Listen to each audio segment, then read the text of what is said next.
국민의힘 전당대회 소식 자세히 알아보겠습니다. 김기현 후보의 땅 투기 의혹을 둘러싼 논란이 갈수록 커지고 있습니다. 김 후보가 땅을 매입하기 전 원소유주 김모 씨의 변호를 맡았다는 언론 보도가 나왔죠.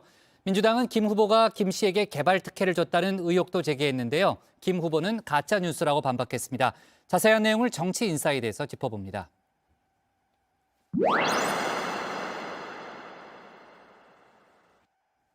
김기현 후보의 땅 투기 의혹, 셀프 수사 의뢰외도 여지는 계속되고 있습니다. 김기현 저격수로 변신한 황교안 후보, 기자회견까지 자처하며 불씨를 이어갔는데요.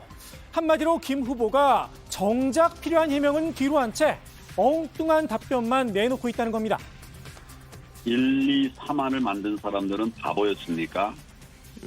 그런 것도 몰라가지고 그냥 1, 2, 3안을 만들어 놓고 뒤늦게 갑자기 만들었다는 그런 말 정말 말도 안 되잖아요. 네네. 그다음에 그거 송초로 시장 아니었습니다. 그 당시에는 박맹우 우리 당 소속의 시장이요. 이었어요. 예. 그거 팩트 틀렸습니다.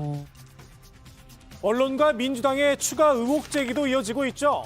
뉴스타파는 땅 원주인인 김모 씨와 김 후보가 교인 이상의 특수관계가 아니었느냐 물음표를 달았는데요.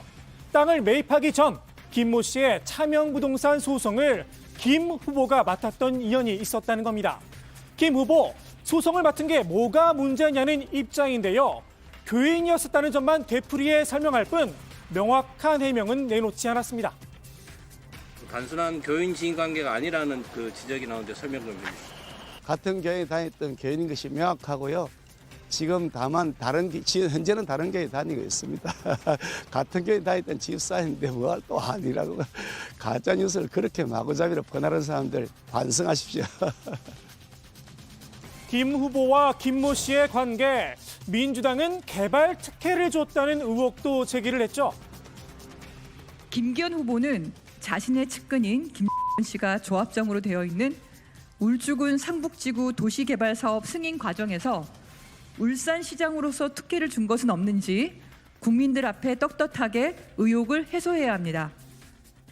언론과 민주당의 의혹 제기에 국내임 당권 주자들도 거들고 나섰는데요. 이 김 씨와의 관계 심상치가 않다는 겁니다.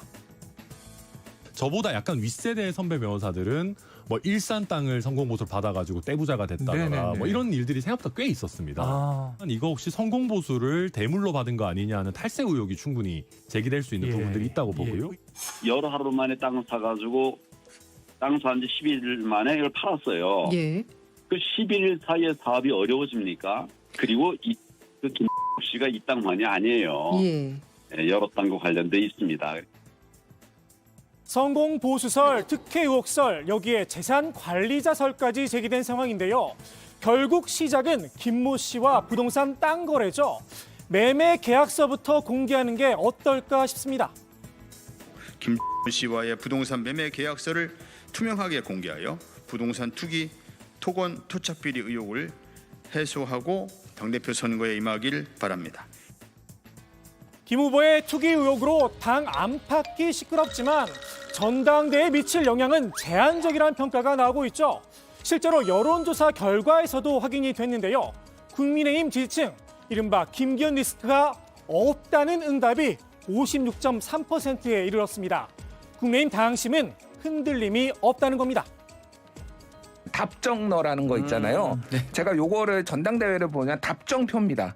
답은 정해져 있고 나는 그냥 이슈에 상관없이 표결할 거야. 투표할 거야 이거예요. 하지만 내년 총선은 당원 투표가 아니죠. 민심이 중요한데요. 전체 국민들의 생각은 김기현 리스크가 있다. 64.7%에 달했습니다. 국민의힘 당신과는 확연하게 차이가 나는 결과입니다. 국내인 당권 주자들 이 점을 파고들었는데요. 울산 이재명으론 총선에서 민주당에게 패배할 수밖에 없다고 목소리를 높였습니다. 포스트 이재명도 구체적으로 점 찍으며 말입니다.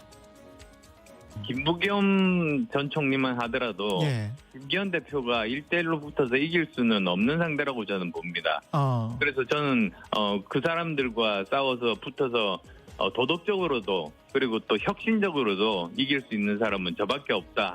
정말 최악의 경우에 김혜영 대 김기현 구도로 붙어버리면 저희 젊은 층은커녕이고 중도층 수도권 다 날아갑니다. 네.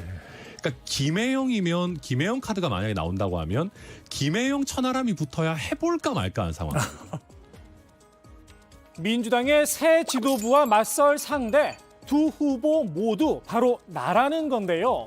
아직 이 대표의 거취 문제 결정된 건 아무것도 없는 상태죠. 다만 이 대표가 만일 물러난다면 전세가 역전될 수 있다는 분석도 나오긴 합니다. 그리고 민주당이 보십시오. 우리는 당 대표까지도 보냈다. 당신들 뭐 김건희 특검 무슨 특검 뭐 다 특별감찰관 왜 안 왔냐라는 압박을 했을 때 할 말 없어지는 거 아니겠어요? 김 후보의 땅 투기 의혹도 당연히 예외는 아니겠죠. 황교안 후보의 주장대로 토건 비리다 몰아붙일 수 있습니다. 황 후보가 직접 밝힌 메스를 잡은 이유기도 합니다. 내부 수술입니다. 내부 수술. 당이 막 조만간 이렇게 된다면 곤란에 빠지게 될 거예요. 우리 이재명을 보지 않습니까? 그래서 당과 정부가 맞이할 위기를 막으려고 하는 사전 수술이다.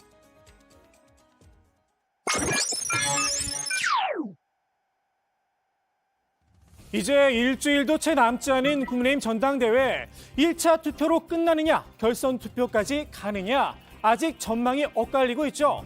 이른바 삼중으로 분류된 안천황 세 주자들 결선 투표행을 꿈꾸며 2등은 나다 서로 자신을 하고 있는데요. 실버크로스를 이뤄냈다 연일 설파하고 있는 천하람 후보가 이번엔 천하 3분지계론을 꺼내들었습니다. 개혁의 천하람, 그다음에 구태의 김기현, 본인 안정이라고 말씀하신 것이고, 그다음에 강경의 황교안이 됐다고 봅니다. 개혁의 천하람, 구태의 김기현, 강경의 황교안이라는 건데요. 안철수 후보의 이름만 쏙 뺐습니다. 안 후보가 2등은커녕 4등으로 밀려날 신세다 이런 뉘앙스를 풍긴 겁니다. 아니 한 명은 빠졌네요. 제가 아무리 찾아봐도 키워드를 못 뽑겠습니다. 안철수 후보의 키워드는 제 생각에는 윤심 호소 실패밖에 없습니다. 안 후보는 여전히 김 후보의 상대는 바로 나란 입장을 굽히지 않고 있는데요. 저하고 김기현 후보하고 결선 투표로 가서 결선 투표에서는 제가 이긴다고 봅니다. 아 그렇게 보시고. 근데 천하람 후보는 이미 실버크로스 이루어졌다고 주장하던데. 본인의 희망사항이겠죠. 다만 실패한 윤심 호소인이란 지적은 마음에 걸렸나 봅니다. 뒤늦게 제 목소리를 냈습니다. 소셜미디어에 대통령실과 비대위, 선관위 모두 공정하지 않다고 느낀다. 불만의 글을 올렸는데요. 앞서 유난연대란 표현을 썼다가 대통령실에서 무안을 당했었죠. 안 후보는 유난연대는 후보 단일화를 통해 이루어진 역사적 사실이라며 본인이 꾹 참았던 이유를 이렇게 설명했습니다. 지금 당원들이 직전 당대표와 대통령과 갈등에 상처가 많습니다. 그다음 또 두 번째로는 지금 민주당에서 대선 불복, 사법 불복 때문에 지금 바깥에서 적들이 지금 싸우고 있는 중인데 이렇게 당의 내분을 일으키는 것은 적절하지 않다. 한마디로 당을 위해 인내했다는 겁니다. 그럼 본인에게 당이 해도 너무한다고 나를 세웠는데요. 김기현 후보의 땅 투기 의혹, 종로에서 김 후보의 뺨을 때린 건 황교안 후보인데 선관위가 한강으로 찾아와 자신에게만 눈을 흥긴다는 겁니다. 가장 강하게 의혹을 제기하고 지금 이 순간에도 거의 매일 제기하고 있는 황교안 후보의 경우에는 아무런 언급조차 없고 거의 뭐 좌익에 대해서 거의 집중적으로 경고가 들어오니까 그런 거죠. 안 후보는 심판은 당원들이 내릴 거다 호소를 했는데요. 심판은 당원 내지는 국민들 아니겠습니까? 네. 그러면 이 어떤 사람이 쓰러졌는데 선수가 그게 과연 실력이 부족해서인지 아니면 너무나도 불리한 상황에서 싸우다가 쓰러진 건지 그거 당원들께서 정확하게 판단하시리라고 저는 그 신념이 있습니다. 불리한 상황에서 쓰러졌더라 경선 패배에 대비해서 출구 전략 마련에 들어간 건 아닌가 싶기도 합니다.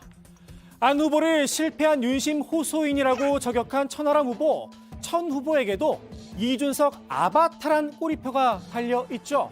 천 후보는 배은망덕하기 싫다며 굳이 차별화하진 않겠다는 입장을 밝혔는데요. 저는 배은망덕하기가 싫습니다. 왜냐하면 제가 이렇게 급성장한 거에는 저는 이준석 전 대표, 유승민 전 의원의 덕이 분명히 있다라고 생각을 합니다. 이준석만 버리면은 뭐 어떻게 되고 뭐 확장이 되고 뭐 하는데 저는 그런 문제는 아니라고 생각을 하고. 그렇더라도 굳이 이 전 대표와 정치적 수사까지 똑같이 쓸 필요가 있나 싶기도 합니다. 특히 온 우주의 기운을 몰아가지고 주려고 노력하는데도 뭐 40% 초반에 박스권에 갇혔다 저희 보고 있거든요. 그러면은 상당히 이것도 힘든 일이다. 까지 온 우주가 도와주는데 70% 80% 지지율은커녕 왜 과반도 못하냐.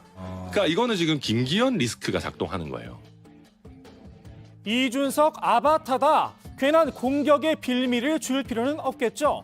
다만 천 후보 본인도 이 전 대표를 지지하는 개혁 성향 당원만으론 좀 어렵다. 확장성을 고민하고 있는 듯합니다.